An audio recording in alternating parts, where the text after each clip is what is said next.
ওম নমঃ শিবায়। হর হর মহাদেব। জয় শ্রীকৃষ্ণ। রাধে রাধে। বন্ধুরা, আপনাদের যাই হয়ে যাক, আপনারা যদি খিদেতে মরেও যান, তবুও ভুল করেও মহাশিবরাত্রির দিন এই ফলটি খাবেন না, বা কারোর হাত থেকে এই ফলটি নেবেনও না। এতে আপনার ঘর পরিবার ও ব্রত একেবারে নষ্ট হয়ে যাবে। সেই সঙ্গে ভগবান শিবের কৃপা থেকে আপনারা বঞ্চিত হবেন। ভগবান শিব আপনাদের ওপর অত্যন্ত ক্রোধিত হয়ে যাবেন। আপনাদের ওপর পাপ লাগতে পারে। তাই মহাশিবরাত্রিতে এমন ভুল কখনোই করবেন না। হ্যাঁ বন্ধুরা, আপনারা একেবারে ঠিকই শুনছেন। তাই এমনভাবে পূজাও করবেন না। সেই সঙ্গে মাথায় রাখবেন যে এই মহাশিবরাত্রির দিন এই ফুলটি কখনো শিবলিঙ্গে অর্পণ করবেন না। আর ভগবান শিবের পুজো সম্পূর্ণ শুভ সময়ে করবেন। বন্ধুরা, আপনারা যদি ভগবান শিবকে মানেন, তার পূজা করেন, তাহলে আজকের এই ভিডিওটি প্রথম থেকে শেষ পর্যন্ত মনোযোগ সহকারে শেষ পর্যন্ত দেখবেন। তাহলে আপনার ভাগ্য খুলে যাবে নিশ্চিত রূপেই। বন্ধুরা, মহাশিবরাত্রির শুভ মুহূর্তে আপনি কখনোই এই 5টি ভুলও করবেন না। এতে আপনার জীবনে নানান রকম সমস্যা, বাধা বিঘ্ন, অর্থকষ্ট দেখা দিতে পারে। এই দিন ভগবান শিব ও মাতা পার্বতীর পূজা শুভ মুহূর্তে করবেন। তাই চলুন বন্ধুরা, জেনে নেওয়া যাক যে মহাশিবরাত্রির দিন কোন 5টি ভুল কখনোই করা উচিত নয়, যাতে ভগবান শিব ক্রোধিত হয়ে যেতে পারেন। তো বন্ধুরা, ভিডিওটির মূল পর্বে যাবার আগে আমার প্রত্যেকটা বন্ধুদের কাছে অনুরোধ রইল, ভিডিওটি দেখে যদি আপনাদের ভালো লাগে, আপনারা যদি উপকৃত হয়ে থাকে, তাহলে একটি লাইক করবেন আর কমেন্টে মনে ভক্তি রেখে ওম নমঃ শিবায়, হর হর মহাদেব ও জয় শ্রীকৃষ্ণ রাধে রাধে লিখতে কখনোই ভুলবেন না। আর আমাদের এই চ্যানেলে যদি আপনি নতুন হয়ে থাকেন, তাহলে চ্যানেলটিকে সাবস্ক্রাইব করে পাশে থাকা নোটিফিকেশন বেল আইকনটি অন করে রাখবেন। তাহলে আপনারা নতুন কিছু জানতে পারবেন, নতুন কিছু শিখতে পারবেন। বন্ধুরা, সবার প্রথমেই আপনাদেরকে বলে রাখি যে মহাশিবরাত্রির দিন আপনারা ব্রহ্ম মুহূর্তে ঘুম থেকে উঠবেন। তারপর আপনার বাড়ির নিত্য কাজ কর্ম সেরে নেবেন, স্নান করবেন, শুদ্ধ পরিষ্কার বস্ত্র ধারণ করবেন। তারপর শুভ সময়ের মধ্যে শিবলিঙ্গের পূজা করবেন। হ্যাঁ বন্ধুরা, ভগবান শিবের পূজা করবেন। শিবলিঙ্গে দুধ জল অর্পণ করবেন। এই দিন ভগবান শিব ধ্যান করবেন। সেই সঙ্গে ভগবান শিবের নাম জপ করবেন। আর ওম নমঃ শিবায় এই মন্ত্রটি যতবার পারবেন ততবারই জপ করবেন। এই দিনে যদি আপনি ব্রত রাখেন, তাহলে সম্পূর্ণ না খেয়ে থাকবেন। চলুন বন্ধুরা, এইবারে জেনে নেওয়া যাক যে মহাশিবরাত্রির শুভ দিন কোন কোন ভুলগুলি কখনোই করা উচিত নয়, যাতেই ভগবান শিব অত্যন্ত ক্রোধিত হয়ে যেতে পারেন। বন্ধুরা, মহাশিবরাত্রির পবিত্র দিনে যাই হয়ে যাক, ভুল করেও মাছ মাংস রসুন পেঁয়াজ ডিম এই আমিষ আহার কখনোই মুখে তুলবেন না। এমনকি মদ্যপান পর্যন্ত করবেন না। বন্ধুরা, যদি আপনারা মহাশিবরাত্রির এই জিনিসগুলি আপনারা খান বা আপনার বাড়িতে রান্না করেন, তাহলে ভগবান শিবের আশীর্বাদ কখনোই থাকবে না আপনাদের ওপর। বন্ধুরা, মহাশিবরাত্রির পবিত্র দিনে আপনারা অবশ্যই কিন্তু বন্ধুরা নিরামিষ আহার গ্রহণ করবেন। হ্যাঁ, যারা ব্রত রাখবেন না, তারা কিন্তু নিরামিষ আহার গ্রহণ করবেন। আর যারা ব্রত রাখবেন, তারা নির্জলা উপবাস থাকবেন। আর দিনের বেলায় কিন্তু বিছানায় শোবেন না, ঘুমাবেন না। এতে কি হবে বন্ধুরা? আর যারা ব্রত রাখবেন না, তারাও বেলা পর্যন্ত বিছানায় শুয়ে থাকবেন না। এতে আপনাদের ভাগ্য কিন্তু একেবারে ঘুমিয়ে পড়বে। ভগবান শিব আপনাদের ওপর ক্রোধিত হয়ে যাবে। তাই বন্ধুরা, মহাশিবরাত্রির দিন ডাল চাল আটা ও ময়দার তৈরি কোনো জিনিস খাবেন না। মহাশিবরাত্রির দিন যদি ভগবান শিবকে প্রসন্ন করতে চান, তাহলে বন্ধুরা কখনোই ভুল করেও কালো রঙের বস্ত্র ধারণ করবেন না। তাই যতটা পারবেন গেরুয়া ও লাল রঙের বস্ত্র ধারণ করবেন। এটি অত্যন্ত শুভ ও মঙ্গলকারী বলে মনে করা হয়। বন্ধুরা, মহাশিবরাত্রির পবিত্র দিনে ভুল করেও স্বামী স্ত্রী শারীরিক সম্পর্ক করবেন না, অন্যথায় আপনাদের ওপর ভগবান শিব অত্যন্ত ক্রোধিত হয়ে যেতে পারেন। এই দিন যতটা পারবেন আপনাদের সাধ্য ও সামর্থ্য মতো দান পুণ্যের কাজ করবেন। বন্ধুরা, মহাশিবরাত্রির পবিত্র দিনে ভুল করেও এই জিনিসগুলি শিবলিঙ্গে অর্পণ করবেন না। তা না হলে সারা জীবন আপনাকে দুঃখ কষ্ট ভোগ করতে হবে, এমনকি আপনার ব্রত নষ্ট হয়ে যেতে পারে। ভগবান শিব আপনার ওপর ক্রোধিত হয়ে যেতে পারে। আর ভগবান শিব যদি আপনার ওপর একবার ক্রোধিত হয়ে যান, তাহলে আপনার জীবন কিন্তু জ্বলে পুড়ে ছারখার হয়ে যাবে। তাই বন্ধুরা, ভুল করেও শিব তুলসী পাতা অর্পণ করবেন না। বন্ধুরা, পৌরাণিক কথা অনুসারে তুলসী মাতাকে মাতা লক্ষ্মী দেবীর স্বরূপ বলে মনে করা হয়। আর মাতা লক্ষ্মী দেবী হলেন ভগবান শ্রী বিষ্ণুর অর্ধাঙ্গিনী। ভগবান শ্রী বিষ্ণু শালগ্রাম শিলায় তুলসীকে প্রয়োগ করা হয়। এই কারণে শিবলিঙ্গে তুলসী পাতা। এছাড়াও পৌরাণিক আরও একটা কাহিনী অনুসারে তুলসীর স্বামী হলেন শঙ্খচূড়, আর এই শঙ্খচূড়কে হত্যা করেছিলেন দেবাদিদেব মহাদেব। আর এই কারণে শিবলিঙ্গে তুলসী পাতা অর্পণ করা বর্জিত রয়েছে। আর তুলসী পাতা শিবলিঙ্গে অর্পণ করলে আপনি মহাপাপের ভাগীদারি হবেন। তাই এমন ভুল কখনোই করবেন না। দ্বিতীয়টি হলো বন্ধুরা, সিঁদুর। বন্ধুরা, সিঁদুর এক প্রকার সিংহ, আর ভগবান শিব হলেন বৈরাগী, মহাকাল। আর এই কারণেই শিবলিঙ্গে কখনোই সিঁদুর অর্পণ করা উচিত নয়। নাম্বার 3, বন্ধুরা, মহাশিবরাত্রির দিন যত পারবেন গেরুয়া রঙের বস্ত্র ধারণ করে থাকবেন। এতেই ভগবান শিব অত্যন্ত প্রসন্ন হবেন। এই দিন কালো রঙের বস্ত্র পরিধান করা থেকে দূরে থাকবেন। কালো রঙের বস্ত্র পরে কখনোই শিব মন্দিরে যাবেন না। চতুর্থ, হলুদ। বন্ধুরা, সমস্ত দেবদেবীর পূজায় ও যে কোনো শুভ অনুষ্ঠানে হলুদ প্রয়োগ করা হয়, কিন্তু বিনাশের দেবতা ভগবান শিবকে কখনোই হলুদ অর্পণ করা উচিত নয়, কারণ হলুদ হল সৌভাগ্যের প্রতীক। নাম্বার 5, কেতুকী ফুল। বন্ধুরা, পৌরাণিক কথা অনুসারে কেতুকী ফুল শিবলিঙ্গে কখনোই অর্পণ করা উচিত নয়, কারণ এই কেতুকী ফুল একবার ভগবান শিব ব্রহ্মার এক মিথ্যা কথার সঙ্গ দিয়েছিল। আর এই কথা জানার পর ভগবান শিব ক্রোধিত হয়ে কেতুকী ফুলকে অভিশাপ দিয়েছিল।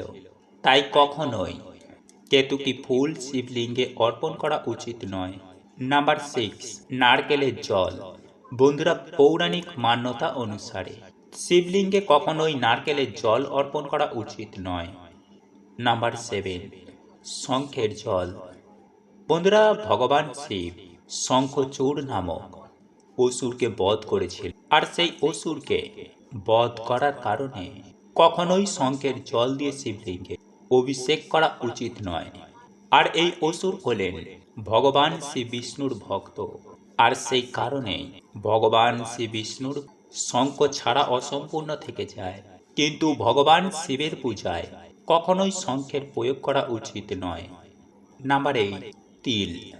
বন্ধুরা, পৌরাণিক মান্যতা অনুসারে ভগবান শিবের গায়ের ময়লা থেকে তিল উৎপন্ন হয়েছিল, আর ঠিক এই কারণে ভগবান শিবের পূজায় অর্পণ করা উচিত নয়।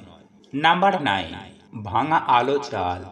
বন্ধুরা, ভাঙা বা অর্ধেক আতপ চাল বা আলো চাল কখনোই শিবলিঙ্গে বা শিবের পূজায় অর্পণ করা উচিত নয়।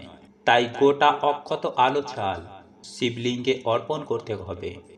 হ্যাঁ বন্ধুরা, যখন আপনারা শিবলিঙ্গে গোটা আতপ চাল অর্পণ করবেন, সেই আতপ চালগুলিকে খুব ভালো করে দেখে নেবেন। কোনো ভাঙা বা আধ ভাঙা আতপ চাল নেবেন না, কারণ এই ভাঙা আধ ভাঙা আতপ চাল হল অশুভর প্রতীক। তাই আপনারা ভুল করেও ভগবান শিবের ভাঙা বা অর্ধেক আতপ চাল অর্পণ করবেন না। সম্পূর্ণ গোটা অক্ষত আতপ চাল শিবলিঙ্গে অর্পণ করবেন। তবে বন্ধুরা, শিবরাত্রির দিন শিবলিঙ্গে আমার বলা এই জিনিসগুলি অর্পণ করবেন। আর আপনারা যদি আমার বলা এই জিনিসগুলি অর্পণ করতে পারেন, তাহলে একজন ব্যক্তির ভাগ্যের চাকা কিন্তু সুনিশ্চিতভাবে রাতারাতি খুলে যাবে। হ্যাঁ বন্ধুরা, একজন ব্যক্তির ভাগ্য খুব তাড়াতাড়ি খুলে যাবে। এক কথায় বলতে গেলে কোনো ব্যক্তির ঘুমন্ত ভাগ্য জেগে উঠবে ভগবান শিবের কৃপায়, সেই ব্যক্তি কিন্তু কোটিপতি হয়ে যাবে। কারণ এই জিনিসগুলি অর্পণ করলে ভগবান শিব অত্যন্ত প্রসন্ন হয়ে যাবেন। তার মধ্যে প্রথমত হল গঙ্গা জল। বন্ধুরা, এই গঙ্গা ভগবান শ্রী বিষ্ণুর চরণ থেকে বেরিয়ে এসেছে, আর ভগবান শিব তার জটা থেকে এই ধরা ভূমিতে প্রবাহিত হয়েছে। আর ঠিক এই কারণে সমস্ত নদীর থেকে গঙ্গা হলো পরম পবিত্র। বন্ধুরা, গঙ্গা জল দিয়ে ভগবান শিবের পূজা আরাধনা করলে ভগবান শিব অত্যন্ত প্রসন্ন হয়ে যান। আর গঙ্গা জল শিবলিঙ্গে অর্পণ করলে মানসিক শান্তি ও সুখ প্রাপ্তি হয়। বন্ধুরা, এমনটা বিশ্বাস করা হয় যে আখের রস দিয়ে যদি শিবলিঙ্গের অভিষেক করতে পারেন, তাহলে একজন ব্যক্তি ধন সম্পদ প্রাপ্তি করতে পারবেন খুব তাড়াতাড়ি। সেই সঙ্গে মনে রাখবেন, 3টি পাতাওয়ালা বেলপাতা, যে বেলপাতা সম্পূর্ণ নিখুঁত, মানে ছেঁড়া ফাটা পোকা খা থাকে না, সেই বেলপাতা অবশ্যই মনের বাসনা জানিয়ে শিবলিঙ্গে অর্পণ করবেন। এই 3টি পাতা বিশিষ্ট বিল্বপত্র ত্রিদেবের প্রতিরূপ। হ্যাঁ বন্ধুরা, মানে ব্রহ্মা বিষ্ণু মহেশ্বরের প্রতিরূপ মনে করা হয়। তাই মহাশিবরাত্রির পবিত্র দিনে শিবলিঙ্গে বেলপাতা অবশ্যই অর্পণ করবেন, নতুবা আপনার ব্রত অসম্পূর্ণ রয়ে যাবে। আর এ কথা কিন্তু শিব পুরাণে লেখা রয়েছে। সেই সঙ্গে মনে রাখবেন, ধুতরা ফুল, এই ফুল ভগবান শিবের অত্যন্ত প্রিয়। তাই মানসিক শান্তি পেতে সাদা ধুতরা ফুল শিবলিঙ্গে অর্পণ করুন। বন্ধুরা, গ্রহের অশুভ প্রভাবের কারণে ঘরের সুখ শান্তি কমে যায়। আর্থিক সমস্যা দূর করবার জন্য একটি রূপোর নাগ নাগিন অবশ্যই অর্পণ করুন। বন্ধুরা, এই পবিত্র মহাশিবরাত্রির দিন রূপোর নাগ নাগিন অর্পণ করলে এতে কাল সর্পদোষ ও নাগদোষ সমাপ্ত হয়ে যায়। এছাড়াও বন্ধুরা, ধুতরা ফল ভগবান শিবের অত্যন্ত প্রিয়। তাই মহাশিবরাত্রির দিন শিবলিঙ্গে একটি ধুতরা ফল অর্পণ করুন। এতেই শত্রুর সমস্ত ভয় দূর হয়ে যায়। ধন সম্পদ সম্পর্কিত যে কোনো না যে কোনো সমস্যা যদি আপনাদের জীবনে থাকে, তাহলে সেই সমস্যা সুনিশ্চিতভাবে দূর হবে এবং আর্থিক দিক থেকে আপনারা মজবুত হয়ে উঠবেন। বন্ধুরা, এছাড়াও ভাং ভগবান শিবের অত্যন্ত প্রিয়। ভগবান শিব যখন হলাহল বিষ পান করেছিলেন, তখন সেই বিষের প্রভাব কমানোর জন্য অনেক রকমের জড়িবুটি প্রয়োগ করেছিলেন দেবতারা, আর তারই মধ্যে একটি হল ভাং। তাই এই কারণে ভগবান শিবের ভাং অত্যন্ত প্রিয়। তাই মহাশিবরাত্রির দিন ভাঙের পাতা পিষে বা ভাং দুধের সাথে মিশিয়ে শিবলিঙ্গে অর্পণ করলে তাহলে অনেক রকমের রোগ ব্যাধি থেকে পাওয়া যায়। তবে এই ভাং অনেক জায়গায় সিদ্ধি নামেও পরিচিত। যাই হোক বন্ধুরা, এইবার চলুন জেনে নেওয়া যাক যে এমন কোন জিনিস যে মহাশিবরাত্রির দিন একটু হলেও মুখে তুলবেন, অর্থাৎ আমাদের আপনাদের সকলকেই খেতে হবে। বন্ধুরা, মহাশিবরাত্রির দিন যদি এই জিনিসটি আপনারা একবার খেতে পারেন, তাহলে সারা বছর আপনাদের এত এত অর্থ আসবে যা আপনাদের ধারণার বাইরে। বন্ধুরা, মহাশিবরাত্রির দিন ভগবান শিবের অত্যন্ত প্রিয় বেলফল যদি আপনারা পেয়ে যান, তাহলে সেই ফল সবার প্রথমে শিবলিঙ্গে অর্পণ করবেন। তারপরে সেই বেলফল প্রসাদ স্বরূপ আপনি ও আপনার পরিবারের সকলে মিলে খেয়ে নেবেন। এই ফলটি খেলে সারা বছর আপনার ঘরে টাকা পয়সার বৃষ্টি হবে, ঘরে কখনো ধনের অভাব হবে না। সর্বদাই আপনার পুরো পরিবারের ওপর থাকবে ভগবান শিবের অসীম কৃপা ও আশীর্বাদ।